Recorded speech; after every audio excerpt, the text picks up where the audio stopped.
एट्स ये कौन सा है, ये एट्स है हेल्प वाला, एक होता है ना हेल्प, ये एड्स है। जैसे मेडिकल आप देखोगे बस में लिखा रहता है मेडिकल एड्स, वहां पे भी एक प्लस करके बॉक्स बना रहेगा, एड्स से वो हेल्प, अगर कोई मेडिकल इमरजेंसी आ जाती तो बॉक्स खोलो, उसमें से पट्टी कर लो, क्रीम रखी रहती है, पन्नी क्रीम वगैरह जो लगा सकते हो आप। तो एड्स मतलब जो हेल्प करे, है ना। तो टेक्सोनोमिकल एड्स, टेक्सोनोमिकल एड्स क्या है, टेक्सोनोमिकल एड्स जो टेक्सोनोमी करने में हेल्प करे, मतलब क्लासिफिकेशन करने में हेल्प करे, वो क्या कहलाएगा, टेक्सोनोमिकल एड्स, है ना। जैसे क्लास के बच्चों को आप क्या करोगे, क्लासिफाई करोगे, तो क्या हेल्प करेगा आपका, उसमें क्या हेल्प करता है, आप देखते हो ना किसके मार्क्स ज्यादा है, किसके मार्क्स कम है, कौन 8th पास करके आप उसको 9th में रखेंगे, तो ये सब आपकी हेल्प कर रहे हैं, मार्कशीट आपकी हेल्प कर रही है। तो ये टेक्सोनोमिकल एड्स हुई कहाँ पे, बच्चों के क्लासिफिकेशन में, प्लांट के क्लासिफिकेशन, एनिमल के क्लासिफिकेशन में हमारी कौन हेल्प कर सकता है, हमारी चीजें, हमको इनके क्लासिफिकेशन करना है तो हमको इनसे रूबरू होना पड़ेगा, तो हमको इनसे मिलने पड़ेगा। तो कौन कौन से टेक्सोनोमिकल एड्स हो सकते हैं बेटा, ये हर्बेरियम, जहां पे प्लांट्स को रखा जाता है सुखा के, अब इसके बारे में बताते हैं, हर्बेरियम। दूसरा क्या हो सकता है, म्यूजियम, म्यूजियम, हाँ म्यूजियम तो आप लोग गए हो, ठीक है। तीसरा क्या हो सकता है, जूलॉजिकल पार्क, चिड़ियाघर जिसको बोलते हैं, ठीक है, ये भी आपकी हेल्प करेगा किसमें, टेक्सोनोमी करने में। फोर्थ बोटेनिकल गार्डन, तो ये भी हेल्प करेंगे आपको स्पीशीज पहचानने में। फिफ्थ की, बोले सर चाबी, हाँ बिल्कुल वही चाबी है बेटा, अभी समझाते हैं इसको। फिर और क्या सर, और इसके अलावा मैनुअल्स होते हैं, मोनोग्राफ्स होते हैं, कैटलॉग होते हैं, फ्लोरा होता है और फोना। इतनी चीजें हम लोग किसमें पढ़ेंगे, टेक्सोनोमिकल एड्स में। ये वो चीजें हैं जो किसमें हेल्प करेंगी, हमें किसमें हेल्प करेंगी, टेक्सोनोमी करने में, क्लासिफिकेशन करने में हमारी हेल्प करती है, स्पीशीज को पहचानने में, ये स्पीशीज कौन सी होगी, हमारी क्या करेंगी, हेल्प करेंगी। हर्बेरियम, अब हर्बेरियम क्या होता है पहले बताएं, तो हर्बेरियम, हर्बेरियम में क्या करते हैं, कुछ नहीं, एक ऐसी सीट लेते हैं, आपने हो सकता है आप 11 में आपने एक हर्बेरियम बनाया और एक प्लेन सीट लेते हैं, उसमें क्या करते हैं, एक प्लांट लेते हैं, जैसे ये प्लांट लिया और उसकी सभी ब्रांचेस को क्या कहते हैं, फैला देते हैं, जिससे अच्छे से दिखे, उसमें जो फ्लावर वगैरह है उनको अच्छे से फैला देते हैं, जो लीव्स है वो अच्छे से फैला देते हैं, जिससे उस सीट में दिखे। उसके बाद उसको क्या कर देते हैं, प्रेस कर देते हैं। तो इस हर्बेरियम सीट को लिया, इसके अंदर प्लांट चिपका दिया, उसके बाद उसको क्या कर दिया, प्रेस कर दिया, उसके बहुत सारी किताबें रख दी, वो प्रेस हो गया, या प्रेसिंग मशीन से प्रेस कर दिया, वो सूख गया, वैसा के वैसा ही उसमें चिपक गया। तो उसके सारे कैरेक्टर्स हमें उस सीट में दिख रहे हैं, ठीक है। अब उस दिखने के बाद उसके क्या करेंगे, उसके नीचे हम क्या करेंगे, जितने भी इसके नाम हो सकते हैं, किसका लोकल नाम क्या है, जितने भी नाम नेम पॉसिबल है, लोकल नेम क्या, ठीक है, इंग्लिश नेम क्या,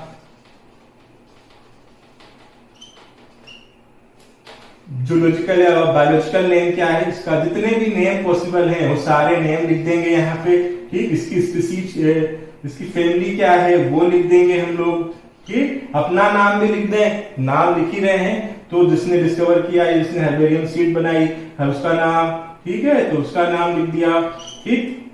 डेट, जिस डेट को आपने कलेक्ट किया उस डेट को लिख दो, वो प्लेस को लिख दो। ये सारी चीजें कहाँ होती हैं, हर्बेरियम सीट पे होती है, ठीक है।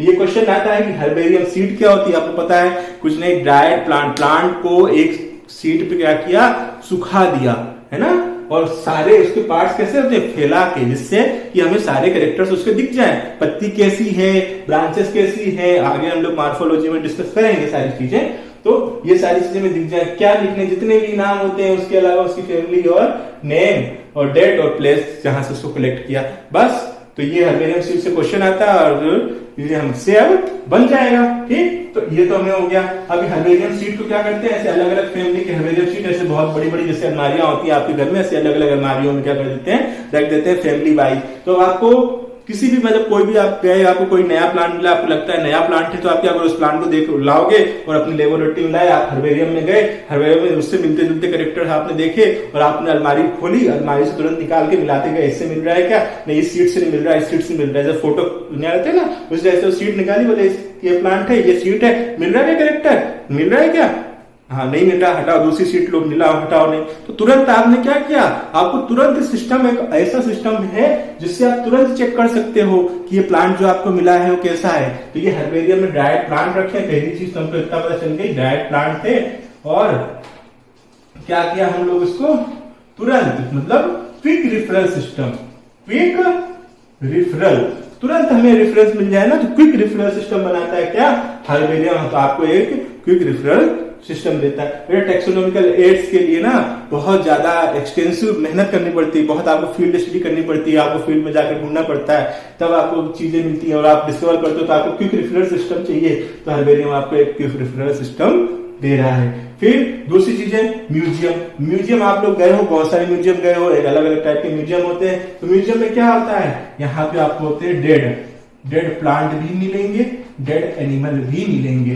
तो डेड एनिमल और डेड प्लांट को क्या करा जाता है, वहां पे प्रिजर्व करके रखा जाता है। कहाँ पे, म्यूजियम में। सबसे बड़ा म्यूजियम कहाँ है इंडिया का, इंडिया का सबसे बड़ा म्यूजियम है कोलकाता में, ठीक है, नेशनल म्यूजियम, ठीक। तो डेड प्लांट और डेड एनिमल को क्या करते हैं, रखा जाता है। तो अब आपको कोई भी नया प्लांट मिला, कोई एनिमल मिला, आप म्यूजियम में भी जाके क्या कर सकते हो, वहां पे उससे कंपेयर कर सकते हो, ठीक। जूलॉजिकल पार्क्स, जूलॉजिकल पार्क्स क्या होते हैं, जू गए हो ना, चिड़ियाघर बोलते हैं जिसको, तो वहां पे क्या पाए जाते हैं, एनिमल्स पाए जाते हैं, अलग अलग टाइप के एनिमल्स हैं। तो आप वहां किसकी स्टडी कर सकते हो, एनिमल्स की स्टडी कर सकते हो ना।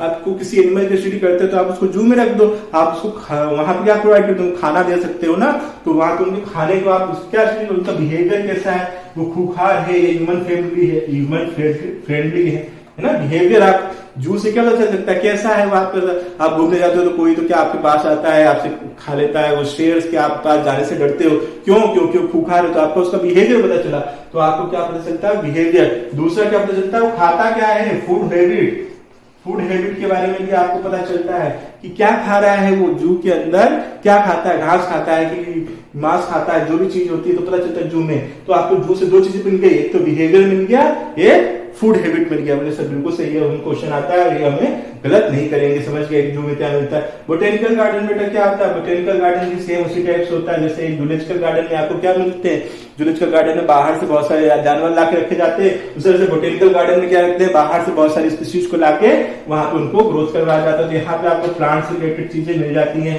ठीक है। सबसे बड़ा बोटेनिकल गार्डन कहाँ है, क्यू, इंग्लैंड में।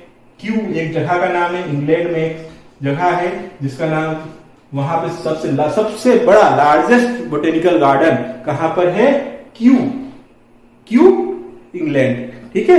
इंग्लैंड क्या है सर, इंग्लैंड का बहुत ब्रिटिश का राज रहा है, तो वो अलग अलग जगह गए, तो अलग अलग जगह जाके वहां के प्लांट लाके अपने गार्डन में उगाते गए, इसलिए सबसे बड़ा जो गार्डन बना कहाँ बना, क्यू इंग्लैंड में, ठीक है। अपने इंडिया में सबसे बड़ा बोटेनिकल गार्डन कहाँ पर है, वो है, वो भी कहाँ पे बेटा, कोलकाता में, ठीक है। सबसे बड़ा बोटेनिकल गार्डन भी, सबसे बड़ा म्यूजियम भी इंडिया में कहां पर है, कोलकाता में। याद रहेगा, क्वेश्चन आता है बेटा, क्यू में सबसे बड़ा बोटेनिकल गार्डन कहाँ है, क्यू इंग्लैंड में, इंडिया का सबसे बड़ा कहाँ है, कोलकाता में। हमें सब याद है जूलॉजिकल पार्क म्यूजियम कहाँ है, सबसे बड़ा म्यूजियम कहाँ पर है, तो वो भी हमें पता है कहाँ पर है, कोलकाता में, इंडिया का, ठीक है।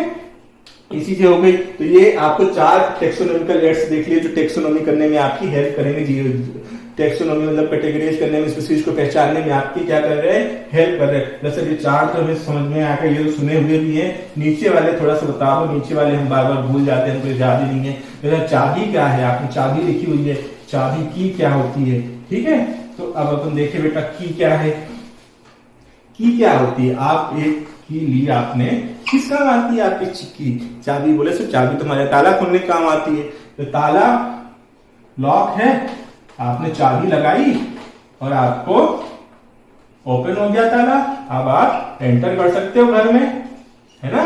जब तक चाबी नहीं, ताला नहीं खुलेगा, आप घर में अंदर नहीं घुस सकते। तो बोले चाबी का यहाँ क्या काम, ये की यहाँ पे कॉन्सेप्ट है बेटा, क्या है, कॉन्सेप्ट, बायोलॉजी में कॉन्सेप्ट की, ठीक। अब जैसे ये आपकी कैसे हेल्प करेगी टैक्सोनॉमी कैटेगरी में, देखो बताते हैं ना कैसे करेगी। देख जैसे आप गए, आपको एक कोई चीज मिली, अब आप पहले इसमें देखो ये क्या हो सकती है, अब आप सोचोगे ना, आपको कैटेगरी करना है कि ये क्या मिला, कोई नई सी चीज लग रही है, तो आप क्या लगाओ, यहाँ पे अपना कॉन्सेप्ट लगाओ, ठीक है।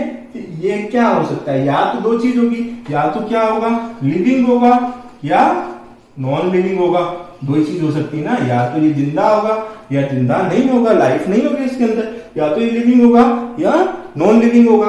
अब आपने अपनी चाबी लगाई, किसकी चाबी लगाई? कॉन्सेप्ट की चाबी लगाई। आपको सर ने कॉन्सेप्ट सिखाया था कि लिविंग होगा तो उसमें मेटाबॉलिज्म देख लो, तो आपने लिविंग देखा, उसके अंदर मेटाबॉलिज्म मिल रही थी, आपने चाबी लगाई, यहाँ पे की लगाई, किसकी की लगाई? कॉन्सेप्ट की लगाई, और कॉन्सेप्ट की लगाई तो आपको पता चल गया कि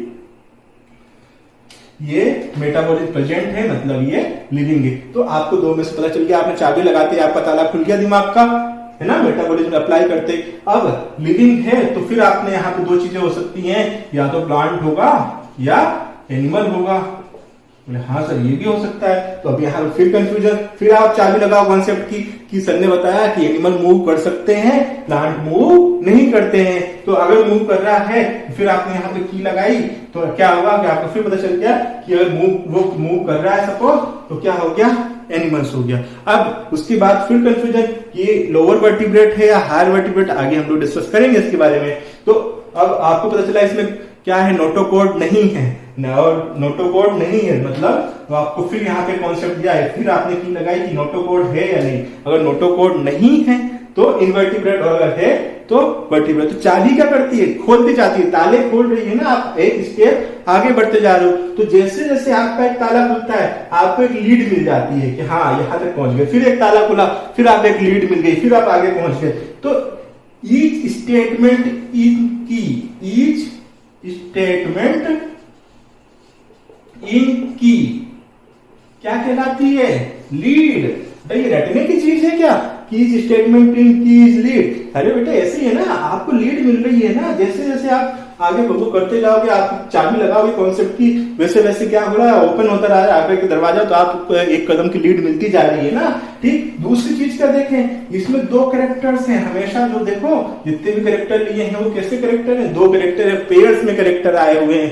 तो की के अंदर जो कैरेक्टर होते हैं क्या होते हैं? की के क्या क्या देखिएगा हमने कि एक तो ईच स्टेटमेंट इज की इज लीड, दूसरा जो कैरेक्टर होते हैं कैसे होते हैं? पेयर में होते हैं। कैसे होते हैं?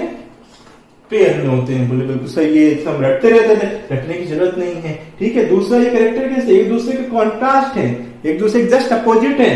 Living non living, plant animal, एक दूसरे के जस्ट अपोजिट पेयर है, कॉन्ट्रास्टिंग पेयर है। ओ कॉन्ट्रास्टिंग पेयर, पेयर कैसे हैं?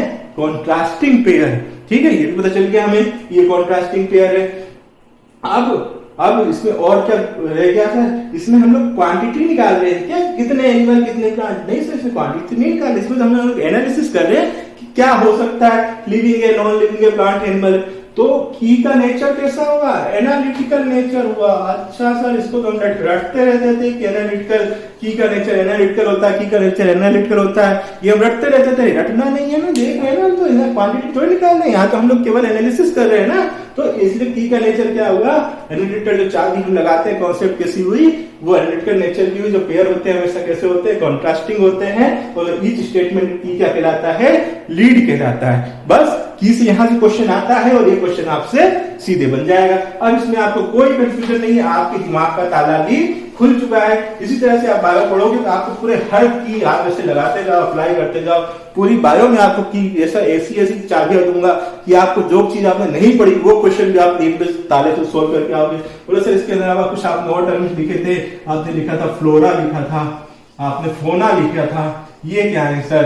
तो किसी भी एक पर्टिकुलर एरिया में, किसी भी एक पर्टिकुलर एरिया आपने ले लिया, कितना बड़े एरिया में नंबर ऑफ कितने भी एनिमल प्रेजेंट है, नंबर ऑफ एनिमल स्पीसीज, कितनी number of animal species present है, वो उस एरिया का फोना।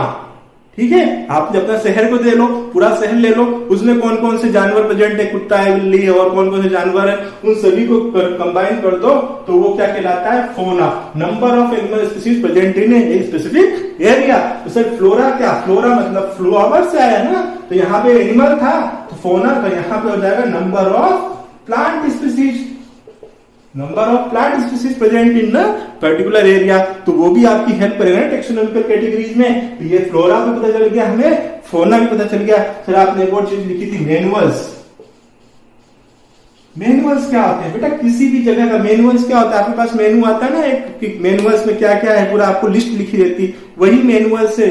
मैनुअल्स में आपको बताया जाता है कि एक पर्टिकुलर डायरेक्शन में कितनी स्पीसीज पाई जा रही हैं, है ना, एक पर्टिकुलर एरिया में कितनी स्पीसीज है उसकी पूरी मैनुअली जानकारी आपको दी जाएगी। जैसे इंडेक्स बना रहता है उस टाइप की जानकारी, तो manual information of species in particular area. ये किसी भी स्पेसिफिक एरिया में, पर्टिकुलर एरिया में कितनी मैनुअल्स, कितनी स्पीसीज है उसकी मैनुअल जानकारी आपको क्या कहलाती है? मैनुअल्स कहलाती है। फिर आपने मोनोग्राफ भी लिखा था ना, मोनोग्राफ। अब आपको दिमाग नहीं लगाना बेटा, आपको मोनो लिखा है ना, मोनो मतलब एक, ग्राफ मतलब एक पर्टिकुलर एरिया, तो या पर्टिकुलर किसी एक चीज के बारे में, तो मोनो मतलब एक। तो एक किसी भी टेक्सोनॉमिकल कैटेगरीज, हमने डिफरेंट कैटेगरीज पढ़ी, फैमिली पढ़ी, स्पीसीज पढ़ी, जीनस पढ़े, किंगडम पढ़ा, फाइलम पढ़ा, डिवीजन पढ़े, बहुत सारी हमने कैटेगरी पढ़ी। तो मोनोग्राफ क्या है? किसी भी एक कैटेगरी की कंप्लीट इंफॉर्मेशन, किसी भी एक टेक्सॉन की कंप्लीट इंफॉर्मेशन मोनोग्राफ कहलाती है। इंफॉर्मेशन ऑफ वन टैक्सोन या complete information of one taxon क्या कहलाता है?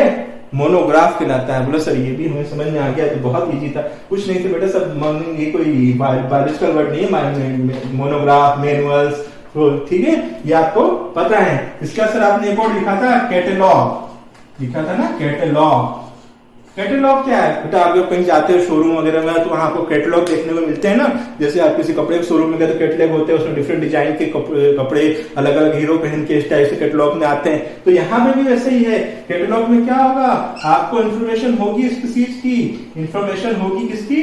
स्पीसीज की इंफॉर्मेशन होगी, प्लस साथ में क्या होगा? उसकी पिक्चर भी होगी, उसकी पिक्चर भी होगी। कैटलॉग, आपको कैटलॉग मिल गया। तो अब आपकी ये सारी चीजें हो गई। हमने टेक्सोनॉमिकल एड्स में क्या क्या देखा सर? हमें पता है म्यूजियम आया, फिर हर्बेरियम आया, जूलॉजिकल पार्ट आया, बोनोलॉजिकल पार्ट, बायोलॉजिकल पार्क आए।